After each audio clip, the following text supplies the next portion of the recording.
Bonjour et bienvenue. Aujourd'hui, nous allons parler de nombres premiers, de diviseurs communs, de PGCD et de nombres premiers entre eux. Nous avions vu la dernière fois que tout nombre strictement plus grand que 1 possède au moins deux diviseurs qui sont 1 et lui-même. Eh bien, un nombre premier, qu'est-ce que c'est ? C'est un nombre entier naturel qui possède exactement deux diviseurs qui sont 1 et lui-même. Commençons par deux petites remarques. 1 n'est pas un nombre premier. Nous avions vu précédemment qu'il ne possède qu'un unique diviseur, à savoir lui-même. Et donc, il ne remplit pas les conditions nécessaires pour être un nombre premier. De la même manière, 0 n'est pas un nombre premier. En revanche, lui, c'est parce qu'il possède une infinité de diviseurs. Nous savons que n'importe quelle quantité multipliée par 0 vaut 0. Autrement dit, 0 est divisible par n'importe quelle quantité non nulle. Voyons tout de suite une première application, à savoir la décomposition d'un nombre en produit de facteurs premiers. Décomposer un nombre en produit de facteurs premiers, qu'est-ce que c'est ? Eh bien, ça consiste à l'exprimer comme étant le produit de nombres qui sont tous premiers. Par exemple, si je souhaite effectuer la décomposition en produit de facteurs premiers de 42, je peux commencer par dire que 42 est égal au produit de 7 par 6. 7 est un nombre premier puisqu'il ne possède que deux diviseurs qui sont 1 et 7. Une autre façon de s'en rendre compte est de remarquer que 7 n'apparaît que dans deux tables de multiplication. Il intervient dans la table de 1 puisque c'est 1 fois 7 et il intervient dans la table de 7 puisque c'est 7 fois 1. Ces deux diviseurs sont donc uniquement 1 et 7 lui-même. En revanche, 6 n'est pas un nombre premier. On sait effectivement que 6 peut être exprimé comme le produit de 2 par 3. Autrement dit, 6 est divisible par 1 et par 6, mais il est aussi divisible par 2 et par 3. Nous allons donc exprimer 6 comme le produit de 2 par 3. Autrement dit, 42 sera égal à 7 fois 3 fois 2. 3 et 2 sont des nombres premiers. La décomposition en produit de facteurs premiers de 42 sera 7 fois 3 fois 2. Intéressons-nous maintenant à la notion de diviseur commun.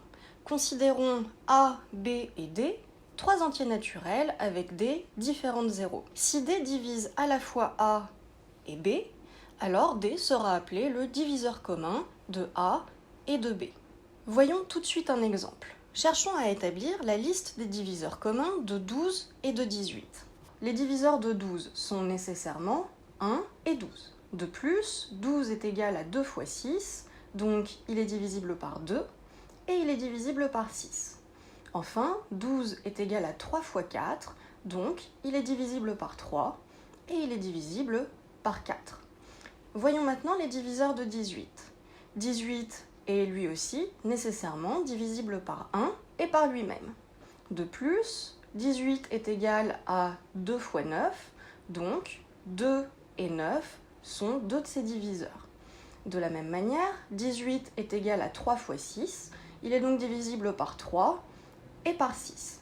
Finalement, les diviseurs communs à 12 et 18 seront 1, 2, 3 et 6. Parmi l'ensemble de ces diviseurs communs, on remarque que 6 est un petit peu particulier. En effet, c'est le plus grand nombre qui divisera à la fois 12 et 18. Nous l'appellerons le plus grand diviseur commun de 12 et de 18. C'est donc ainsi qu'on définit le PGCD de deux nombres, soit A et B, deux entiers naturels. Alors le plus grand diviseur commun de A et de B sera appelé le PGCD de A et de B. Remarquons que cette définition peut être étendue à plus de deux nombres. C'est ce que nous allons voir dans le prochain exemple. Nous cherchons donc à déterminer le PGCD de 16, 24 et 32. Commençons par établir la liste des diviseurs de chacun de ces nombres. 16 est divisible par 1 et par 16. 16 est égal à 2 fois 8, donc il est divisible par 2 et par 8. Enfin, 16 est ce qu'on appelle le carré de 4, puisqu'il est égal au produit de 4 par lui-même, et donc 16 est divisible par 4. Les diviseurs de 24 maintenant. 24 est divisible nécessairement par 1 et par lui-même. c'est égal au produit de 2 par 12, qui sont donc 2 de ses diviseurs.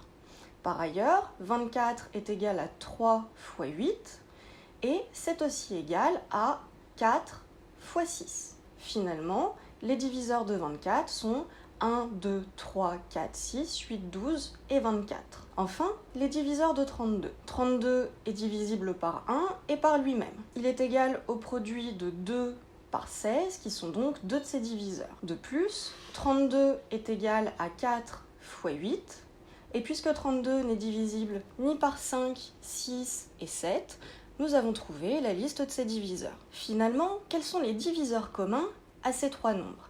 Eh bien, comme n'importe quel nombre, ils sont tous divisibles par 1. Par ailleurs, puisqu'ils sont tous pairs, ils sont tous divisibles par 2. On remarque que 4 fait également partie de la liste de leurs diviseurs communs. Et enfin, 8 en fait partie également. Finalement, le plus grand diviseur commun à ces trois nombres sera 8. Nous écrirons que le PGCD de 16, 24 et 32 est égal à 8.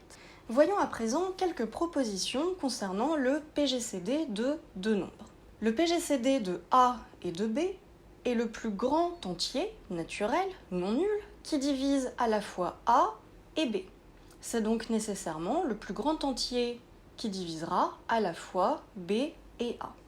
Autrement dit, le PGCD de A et de B est égal au PGCD de B et de A. Par ailleurs, nous avons vu dans une vidéo précédente que A est nécessairement divisible par 1 et par lui-même. De plus, A ne peut pas être divisé par un nombre plus grand que lui-même. Et donc, le plus grand nombre qui divisera à la fois A et A, eh bien, sera A. Intéressons-nous maintenant au PGCD de A et de 1. Nous savons que 1 n'est divisible que par lui-même. Donc, le plus grand nombre qui divise 1 est 1. Et donc, le plus grand nombre qui divisera à la fois A et 1 sera 1. Nous savons aussi que 0 est divisible par n'importe quelle quantité non nulle. Donc, le PGCD de A et de 0 ne dépendra que du plus grand diviseur de A. Et nous savons que ce plus grand diviseur, eh bien, c'est A.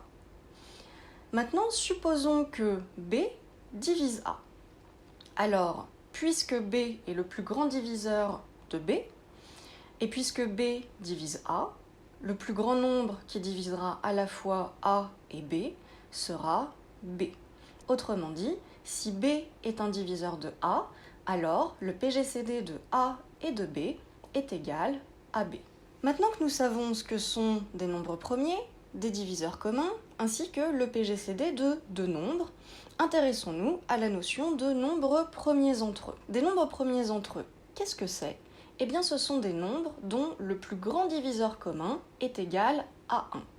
Autrement dit, on dira que A et B sont premiers entre eux si leur PGCD vaut 1. Voyons tout de suite deux exemples. Commençons par nous demander si 120 et 105 sont premiers entre eux. Remarquons d'abord que 120 a pour chiffre des unités 0. Et donc, 120 est divisible par 5. De la même manière, le chiffre des unités de 105 est 5. Donc, 105 est, lui aussi, divisible par 5. Finalement, nous remarquons que 120 et 105 sont tous les deux divisibles par 5. Autrement dit, le PGCD de 120 et 105 est supérieur ou égal à 5, et donc différent de 1. 120 et 105 ne sont pas premiers entre eux.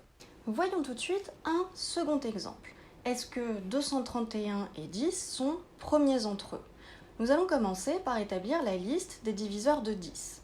10 est divisible par 1 et lui-même, et puisque 10 est égal à 2 fois 5, il est également divisible par 2 et 5. Autrement dit, les diviseurs de 10 sont 1, 2, 5 et 10. Regardons maintenant si 231 est divisible soit par 2, soit par 5, soit par 10. On remarque que le chiffre des unités de 231 vaut 1.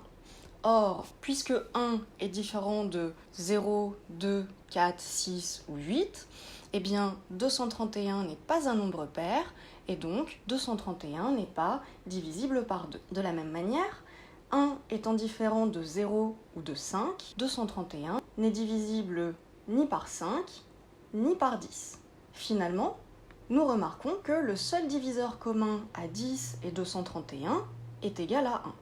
Autrement dit, le PGCD de 231 et de 10 vaut 1, et donc, par définition, ils sont premiers entre eux. C'est terminé pour cette vidéo, j'espère qu'elle vous aura été utile. N'hésitez pas à laisser un commentaire si vous avez des questions ou pour me dire quel sujet vous aimeriez voir traité dans les prochaines vidéos. À bientôt!